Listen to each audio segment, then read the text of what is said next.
요한일서 5장.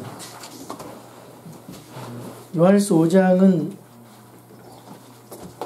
생명이신 하나님과의 교제에 대해서 언급하고 있고, 또 1장, 2장은 그 빛이신 하나님, 또 3장, 4장은 사랑이신 하나님에 대해서 우리가 어떻게 교제하는가에 대해서 내용을 기록하고 있습니다. 이 5장 1절에서 오늘 10절까지 이제 살펴보겠는데요. 5장 1절에서 10절까지는 그 예수님께서 그리스도이심을 믿는 자, 이런 내용이 나옵니다. 성경에서 가장 중요한 단어는 예수 그리스도입니다. 이 세상에서 가장 중요한 단어라고 본다면 아마 생명이라고 할 수 있을 것입니다. 근데 그 생명이 예수 그리스도 안에 있습니다. 생명보다 더 귀한 것은 없죠.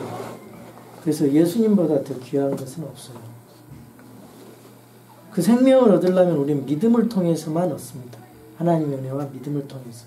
믿음이 없어는 생명을 접촉할 수가 없고, 그 믿음은 생명이신 하나님을 만나고 그 믿음으로 교제하게 되는 것입니다. 여기 1절에서 3절에 보면 믿음의 본질에 대해서 나오고 있는데, 무엇을 우리가 믿어야 됩니까? 믿음의 본질은 예수님께서 그리스도이심을 믿는 것입니다. 그런데 그 믿음의 대상이 이제 중요하고, 그분이 바로 예수 그리스도인데, 예수님이 누구신가? 이것이 참 중요하죠. 신앙 고백의 핵심이죠. 가이사랴 빌립보에서 예수님께서 공생의 사역을 결사하시면서 제자들에게 너희들은 나를 누구라 하느냐 이렇게 말씀을 물어봤어요. 그런데 베드로가 주는 그리스도시요 살아계신 하나님의 아들이라고 대답했습니다. 예수님은 영생과 구원을 주시는 길과 진리와 생명이 되시는 구원자 되십니다. 예수 그리스도를 믿는 것이 영생이고 예수 그리스도를 거절하는 것이 멸망입니다. 예수 그리스도에서 예수는 이름이에요. 그 뜻은 저희 백성을 자기 죄에서 구원할 자, 이런 뜻이고요. 그리스도는 직위입니다. 즉 메시아입니다. 메시아는 영어로는 그 히브리어로 메시아라고, 영어로는 크라이스트, 그 헬라어로는 크리스토스, 또 우리는 그리스도, 중국말로는 기도, 그렇게 말을 하죠. 기름 부음을 받는 자다, 그런 뜻입니다. 누가 기름 부음을 받았습니까? 왕, 제사장, 대언자가 기름 부음을 받았습니다. 이스라엘에는 왕이 없었는데 신정 국가였기 때문에 직접 하나님께서 통치를 하셨습니다. 근데 이스라엘 백성들이 주변 다른 나라들처럼 왕 같기를 원했어요. 그래서 세워진 왕이 사울 왕인데, 이스라엘 백성들은 사울 왕을 만족하지 못했습니다. 그래서 하나님께서 진정한 왕, 또 그 사울 왕 다음으로 더 좋은 그 다윗왕을, 하나님 마음에 맞는 다윗왕을 세우셨습니다. 근데 그 다윗왕도 또 실수를 하고 범죄했습니다. 그래서 하나님께서 세우실 그 다윗 왕의 후손으로서 진짜 그 참된 왕, 완전한 공평과 공의로 통치할 왕, 천년왕국에서 통치할 왕, 그 예수 그리스도를 보내주셨어요. 그래서 그 메시아를 이스라엘 백성들이 기다리고 있었죠. 그래서 그 역사 속에 어느 날 메시아가 하나님 약속대로 등장해서 다스렸습니다. 그게 바로 우리 예수 그리스도의 초림이고, 앞으로 재림주로 오셔서 메시아가 이제 천년왕국에서 다스리게 될 것입니다. 또 메시아라고 하는 것은 또 제사장이라는 의미도 있어요. 제사장에게 기름 부음을 주셨고, 그리고 또 대언자에게 모든 기름 부음을 구약시대에 기름 부어 주셨죠. 그래서 그 메시아는 완전한 왕, 완전한 제사장, 완전한 대언자로서의 모든 직무를 단번에 완성할 수 있는 구세주에 대한 그런 구원자입니다. 메시아를 기다렸다는 것은 완전한 왕, 제사장, 대언자를 기다리는 것입니다. 대언자는 하나님으로부터 메시지를 받아 백성들에게 선포하는 사명을 가진 진리의 전달자라고 할 수 있어요. 근데 많은 가짜 대언자들이 나타났습니다. 그래서 속였습니다. 그래서 하나님의 기름 부음을 받은 진정한 대언자를 이제 기다리게 된 것입니다. 또 제사장은 하나님과 백성들 사이에 백성들의 모든 문제, 죄 문제를 담당하고 해결해 줬던 사람이에요. 또 사람과 사람 사이에 문제 해결자 역할을 했던 사람이 제사장입니다. 제사장 자신도 죄 문제를 해결하지 않으면 안 되었고, 백성의 죄 문제를 해결하기 전에 자신의 죄 문제를 점검해 봐야 됩니다. 그래서 이 백성들 하나님께서 기름 부어 주신 참된 제사장이 오늘 나타나기를 기다리게 되었습니다. 또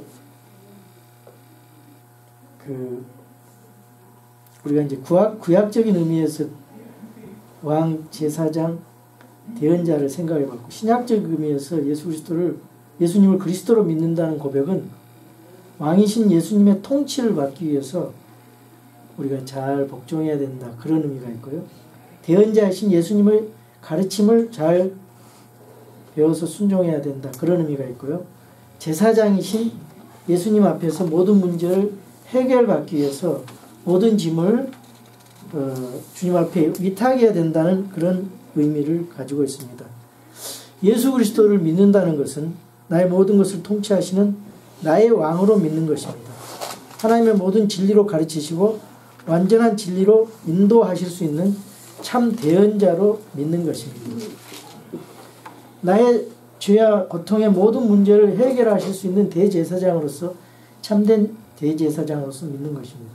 그리스도인들은 이러한 예수님을 그리스도로 믿는 사람들입니다.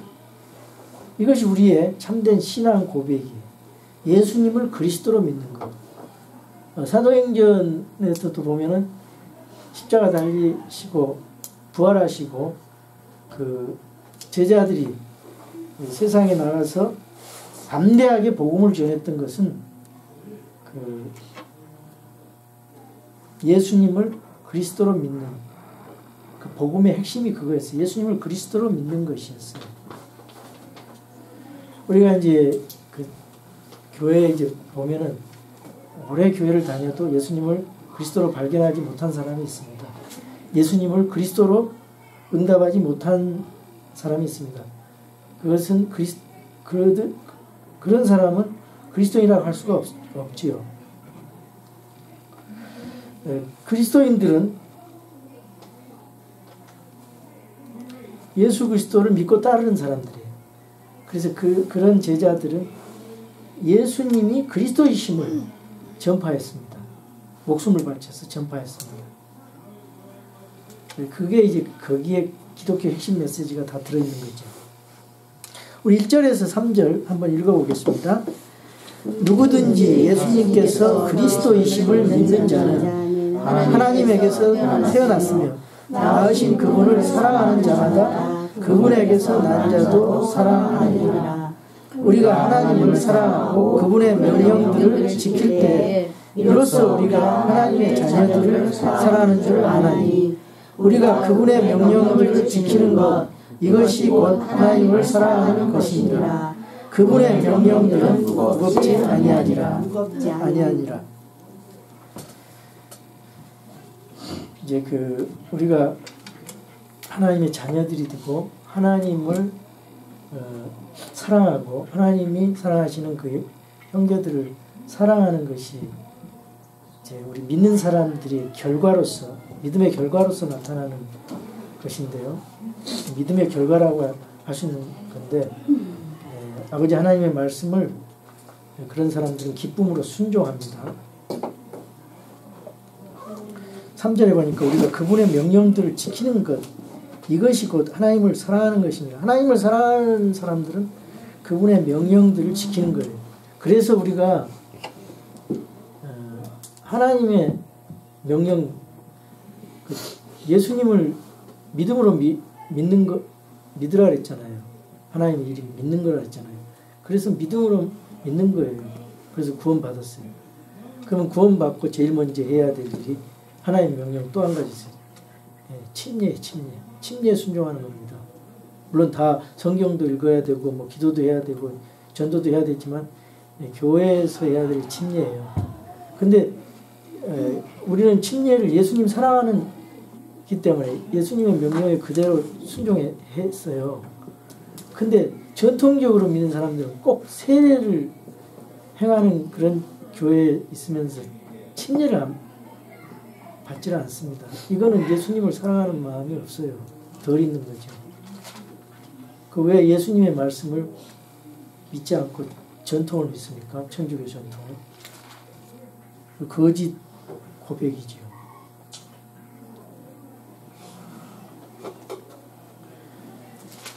그래서 그 아버지 말씀을, 아버지를 사랑하는 사람은 아버지 말씀을 기쁨으로 순종하는 것입니다. 3절에. 하나님의 자녀가 된 자는 아버지를 사랑할 수밖에 없고 또 아버지를 변호할 수밖에 없습니다. 그리고 하나님 앞에 설 수밖에 없고 우리는 아버지라고 부르는 그런 관계가 되었어요. 그리고 다른 형제들과 그 그리스도 안에서 형제 의식을 느낍니다. 우리 요한복음 13장 34절 35절 한번 찾아볼까요? 요한복음 13장 34, 35.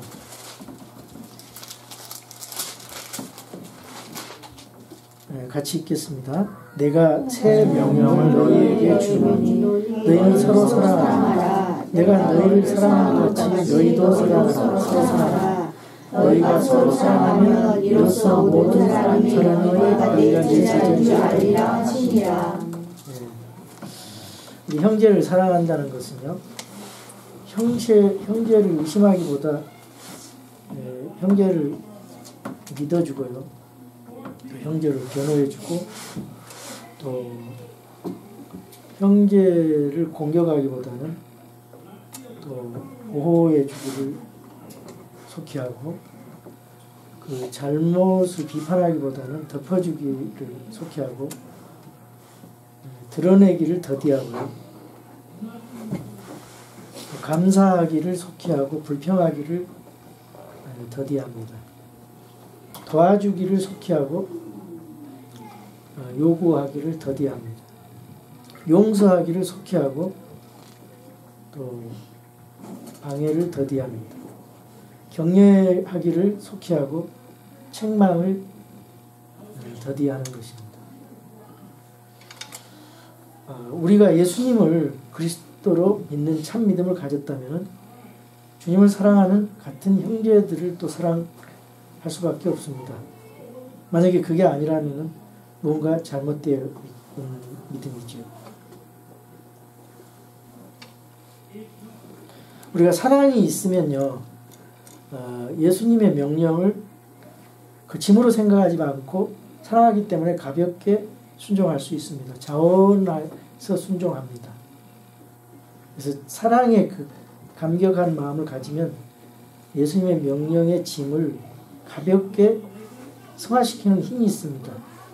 사랑하면은 우리가 라헬이 야곱이 라헬을 위해서 7년간 라반을 섬겼지만은 사랑하는 까닭에 7년을 후일같이 여겼다 그랬잖아요. 그러니까 주님을 사랑하는 마음으로 섬기면 기쁨이 있고 짜증이 안 나고, 억지로 하면은 그 율법적이 되고 짜증이 납니다. 사랑하면은 힘든 줄 모르죠. 그래서 하나님의 명령의 핵심은 사랑하고 하나님을 사랑하고 이웃을 내 몸과 같이 사랑하는 것. 주님의 명령을 사랑하는 마음으로 순종하는 것. 이렇게 말씀을 오늘 이렇게 말씀하고 있어요. 그게 바로 믿음과 순종의 사람들에게 나올 수밖에 없는 결과라고 말하고 있습니다. 두 번째로 이제 그 믿음의 승리에 대해서 이제 4절에서 5절 말씀하고 있는데요. 누가 승리하느냐? 보면은 하나님에게서 태어난 자만이 승리할 수 있다 그렇게 말하고 있어요. 그러니까 거듭난 체험이 없다면 신앙의 승리를 기대할 수가 없습니다. 또 무엇에 대해서 승리하느냐? 세상에 대해서 승리하는 거예요. 여기 그 요한일서 2장 15절에 보면 세상이나 세상에 있는 것들을 사랑하지 말라. 육신의 정욕, 안목의 정욕, 인생의 자랑 이런 것이라 그랬어요. 사랑하지 말라 그랬어요. 너희는 이 세상에 동화되지 말라. 로마서 12장 2절에 이렇게 말씀하고 있습니다. 성경에는 세상에 대해서 이 지구 땅덩어리를 이게 세상이라 그러고 또 사람들을 세상이라 그랬고 또 세상 악한 세상의 체계 또 악으로 물든 도덕적 체계 사탄의 악한 영향을 세상이라고 말하고 있어요. 그래서 이런 거에 대해서 우리가 승리할 수 있다. 또 나에 대해서 사탄에 대해서 이 세상 체계에 대해서 마귀에 대해서 믿음으로 승리하는 하나님의 말씀으로. 근데 우리가 이 세상과 짝하고 세속화되면은 세상과 것이 되는 것이 되어서 하나님과 원수가 되게 대적하게 되고 이 세상을 사랑해서 믿음에서 퇴보하게 되고요. 우리가 세상에서 패배한 생활을 할 수밖에 없습니다. 언제 승리하냐? 그리스도인은 세상을 이긴 자라 그랬어요. 예수님께서 이미 이 세상을 이기셨기 때문에. 그래서 우리가 예수님을 그리스도로 믿는 순간 우리 이미 이긴 승리자입니다. 그래서 예수님은 너희가 세상에서 한난을 당하나 담대하라, 내가 세상을 이겼다고 이미 승리를 선포했습니다. 그래서 우리는 이 세상에서 이긴 자입니다. 세상을 이미 이겨놓고 우리는 폐잔병처럼 살고 있습니다. 우리는 그리스도 안에서 내가 승리자다 이런 마음으로 살아갔을 때 이 세상에서 더 확신 있게 승리할 수 있어요. 그리고 이 세상에서 내가 가난하지만은 이 하늘의 복을 다 받았다. 이 세상의 것은 아무것도 아니다. 이런 마음을 가지고 살아가면 아무것도 아니죠. 우리가 승리자로 사는 거죠. 나에게 영존하는 생명이 있잖아요. 이게 어디서 나와요? 하나님의 은혜와 믿음의 자원들 아닙니까?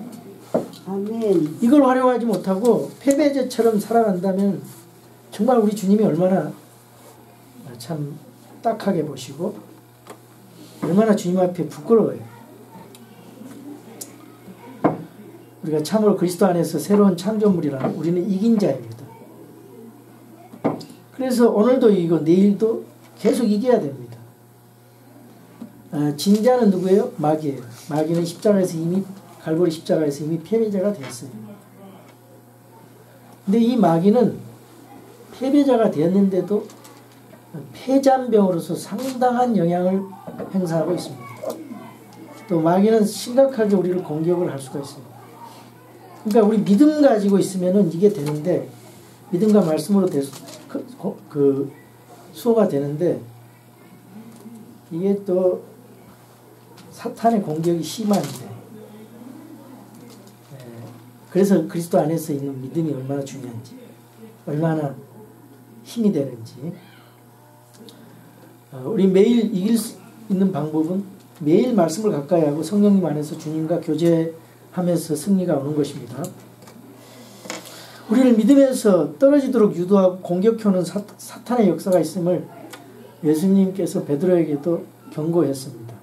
그래서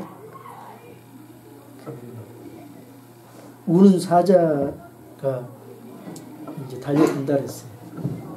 깨어 기도하라 그랬습니다. 또 소아시아 7교회 천사들에게 쓰는 편지 가운데서도 요한은 성도들을 이기는 자로 묘사하고 있습니다. 우리는 항상 이기는 자로 항상 승리하고 있습니까? 아니면 패배하고 있습니까? 여기 또 무엇으로 승리하는가 그랬어요. 믿음이 나를 이기게 만든다 그랬어요. 그 믿음은 최초로 예수님을 그리스도로 믿는 믿음으로 구원받을 때만 필요한 것이 아니고 계속해서 필요합니다. 믿음 생활할 때 처음부터까지. 그래서 믿음의 창시자요 완성자이신 예수 그리스도를 바라보라 그랬죠. 바울은 우리가 예수 그리스도의 믿음으로 사는 것이라고 갈라디아서 2장 20절에 말씀하고 있습니다. 우리는 믿음 안에서 감사하면서 살아가야 됩니다. 우리는 하나님이 주신 복을 세어보면서 감사하면서 살아가야 됩니다. 믿음이 있는 자로서 원망하고 불평하는 삶을 중지해야 됩니다. 이스라엘 백성들은 홍해를 건너게 하시고 불기둥과 구름기둥, 기적으로 만나 메추라기를 먹이시고 기적적으로 이스라엘 백성들을 인도한 그런 것에 감사하지 않고 불신앙으로 하나님을 계속 원망 불평하다가 여호수아와 갈렙과 20세 이하 젊은이를 제외한 모든 사람들은 가나안 땅에 들어가지 못했습니다. 이러한 신앙을 가졌다 하나 믿지 못하는 그 신앙인의 불신앙적 그 잘못이 오늘 우리 가운데서도 종종 나타납니다. 그래서 성경은 의인은 믿음으로 살리라. 로마서 1장 17절에 보니까 복음에는 하나님의 의가 믿음에서 믿음까지 제시되어 있나니 이것은 기록된 바 의인은 믿음으로 살리라 이렇게 말씀했습니다. 신앙생활은 항상 믿음이 필요해요. 그래서 믿음으로 시작하고 믿음으로 계속되고 믿음으로 완성되는 것입니다. 우린 믿음으로 구원받았고 믿음으로 죄 용서받았고 믿음으로 서고 믿음으로 살고 믿음으로 기다려야 하는 믿음에서 믿음으로 계속되는 믿음의 생활입니다.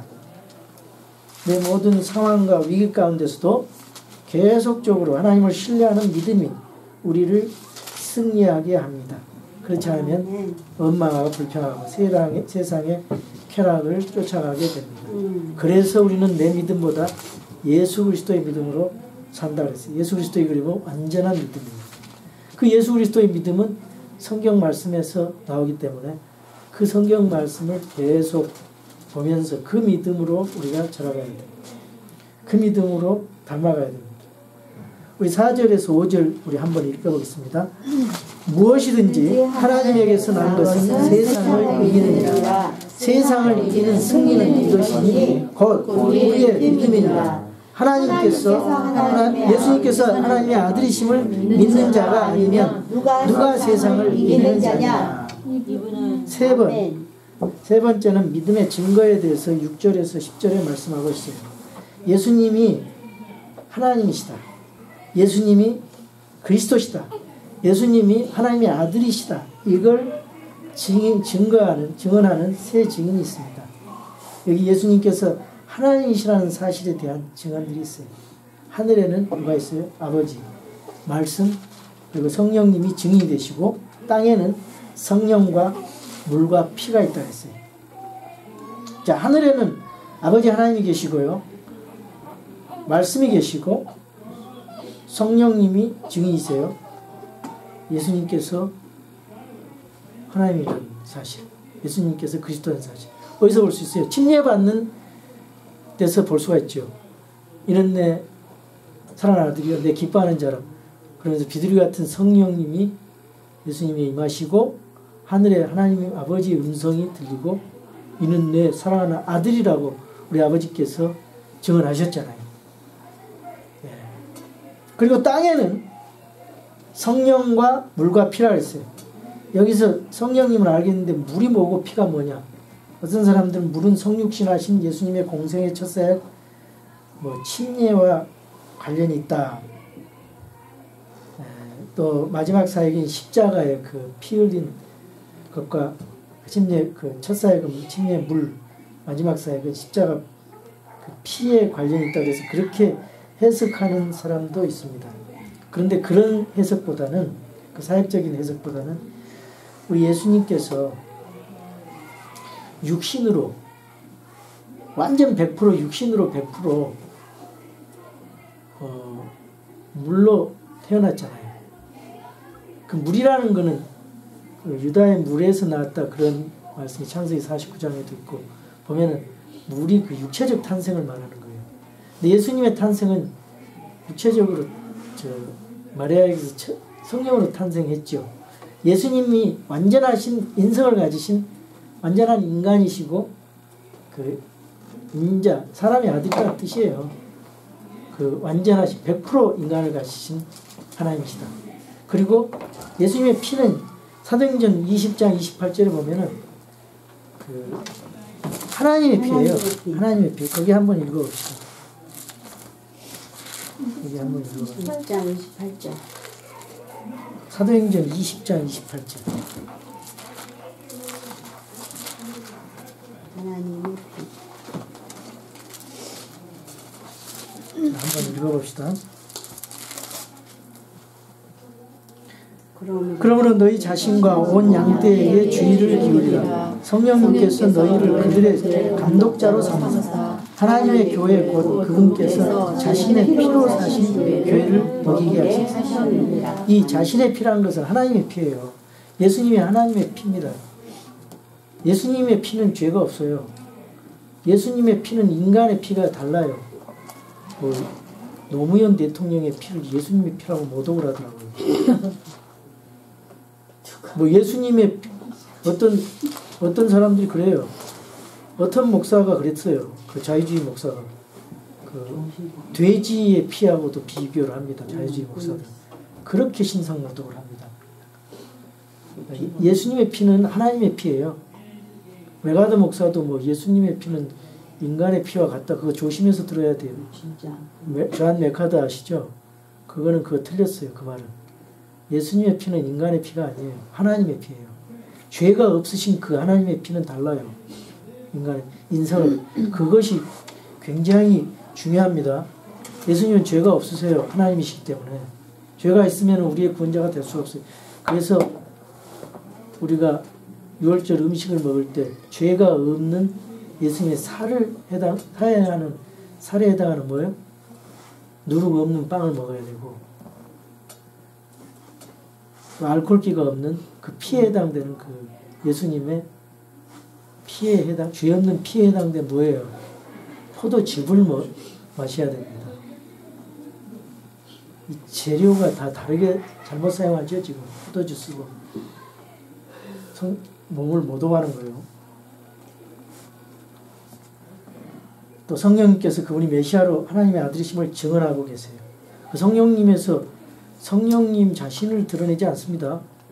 성령 사역에서 제일 중요한 건 누구예요? 예수님이 그리스도시다. 그걸 드러내는 거예요. 그러니까 은사 집회 때 목사를 드러내거나 성령님을 드러내면 이거 성경적으로 안 맞네. 나오셔야 돼요. 예수님을 드러내야 돼요. 예수님을 높이 드러내야 돼요. 성령께서 하시는 일이 예수님 증언하시는 거예요. 예수님 하나님의 아들이라 구원자라. 성령님은 죽으시고 부활 승천하신 예수님이 그리스도시요 하나님의 아들이심을 계속 증언하고 있습니다. 삼위일체 제2이신 하나님의 아들에 대한 증언을 믿지 않으면 하나님을 거짓말하는 자로 만든다 그랬어요. 예수님이 하나님이라는 사실을 믿지 않으면 그 가짜 아무리 교회가 크고 예당 건물이 크고 그래도 그건 이단이에요. 예수님이 하나님이라는 사실을 믿지 않고 예수님을 격화시키는 것. 그거는 아무리 하나님 많은 얘기를 하나님 예수님 해도 예수님이 하나님이시다. 동격이다. 이렇게 우리가 그 예수님의 그 사역에 있어서는 우리가 사역이 다를 수가 있죠. 그런데 본질에 있어서는 하나님과 동등해요. 그래서 킹 제임스 성경에는 빌립보서 2장 6절에 뭐라고 했어요? 빌립보서 2장 6절 하나님과 동등됨을 취할 것을 탈취로 여기지 아니하셨다 그랬어요. 하나님과 동등해요. 근데 그거를 탈취로 여기지 아니하였다. 일반 성경에는 하나님과 동등됨을 취할 것으로 여기지 아니했다 그랬잖아요. 그 하나님과 동등하지 않다는 거고 그런 차이가 있어요. 그러면은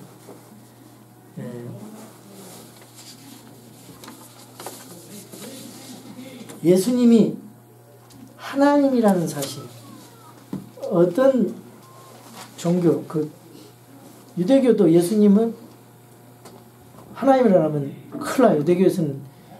그래서 예수님이 죽은 거예요. 내가 하나님이다. 하나님의 아들이다. 그래요. 하나님의 아들은 하나님이거든요. 유대교 개념으로. 사람의 아들은 사람이고. 그러니까 하나님의 아들이라니까 하나님이라고 유대인들은 그 하나님의 아들이라고 하나님으로 같이 본단 말이에요. 그러니까 죽였잖아요. 그 유대교에서는 구원이 없어요. 예수님을 하나님을 보지 않기 때문에. 또 몰몬교라든가 또 여호와 증인도 예수님을 격화시키죠. 천사장이나 이런 선지자 중에 한 사람으로 격화시켜요.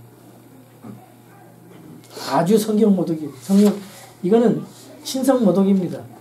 과거로부터 지금까지 예수님이 육체로 오신 걸 부인하는 자, 그 기독론을, 그리스도론을 공격을 했어요. 그 이단들이. 그 성경에도 그걸 공격한 기록들이 다 병제되어 있는데, 이제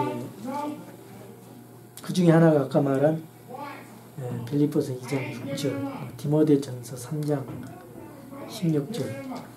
그가 육체 안에 나타났다가 아니라 하나님께서 육체 안에 나타나셨다. 또 임마누엘, 하나님 우리와 함께 계시다가 아니라 우리와 함께 계시는 하나님, God with us. 전부 다 그게 예수님 신성 격하예요. 우리와 함께 계시는 하나님이에요. 예수님은 하나님이 우리와 함께 계시다 그 말보다는 우리와 함께 계시는 하나님이라고 말해요. 구약시대 롤드가 신약시대 롤드하고 같아요. 그 롤드, 예수님 앞에 계속 롤드를 집어넣는데 롤드를 빼고 크라이스트를 빼버리잖아요. 왜 그래요? 예수님이 하나님이라는 것을 믿지를 못하기 때문에 자꾸 거듭나지 못한 성경학자들이 그걸 빼버립니다.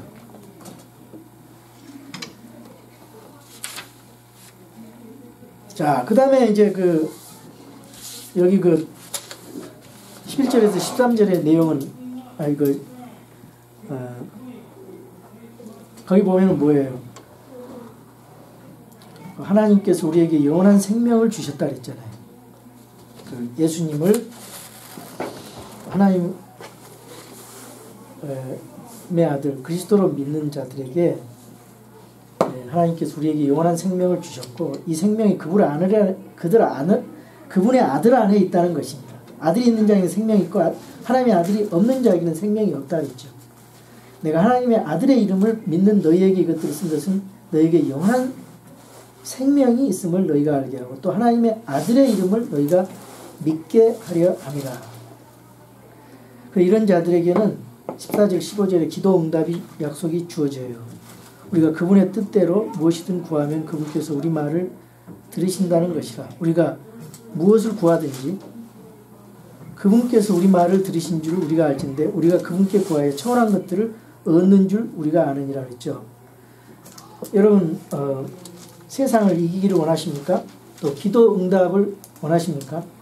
예수님께서 그리스도심을 믿는 자로서 이 성경적인 믿음 안에서 큰 믿음을 가지고 승리하시기 바랍니다. 아멘.